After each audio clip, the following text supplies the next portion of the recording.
Hello everyone. Last year we spoke a lot about fallen angels, a bit less about rising stars, and what is the outlook today? Before diving into numbers, let's quickly refresh some definitions. A fallen angel is an issuer that was investment grade, but due to credit deterioration, it has been moved to the high yield category. A rising star has traveled the opposite way because it used to be high yield, and thanks to credit improvement, it has risen to the investment grade space. And the crossover zone is a kind of transition zone where the issuers are located while rating agencies reassess their credit quality. It's like a waiting room. And that waiting room, since the surge of the pandemic last March, was of course crowded. And with no surprise, it was mainly crowded with potential fallen angels. Since Q4 of last year, some improvements can be seen. They're mentioned by Moody's, even though the number of issuers in that transition zone remains high. 104 issuers were in the waiting room by the end of 2020, 88 potential fallen angels and 16 potential rising stars.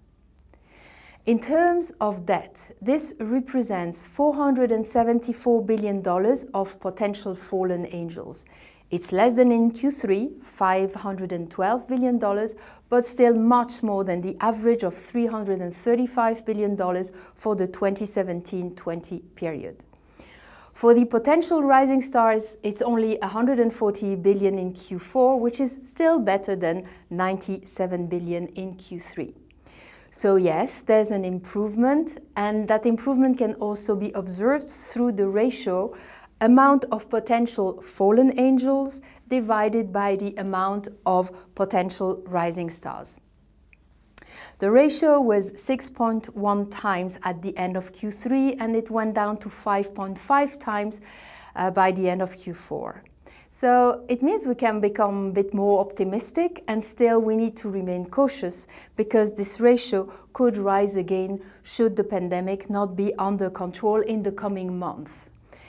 And that being said, according to Moody's still, and under the assumption we are going to avoid a long recession, the current situation is not the 2009 situation when the ratio hit 10 times.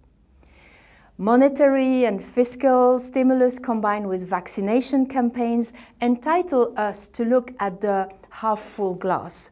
And in this half-full glass vision, potential fallen angels could continue to exit the waiting room, but not for the high-yield space, but to return to their starting point in the investment-grade universe.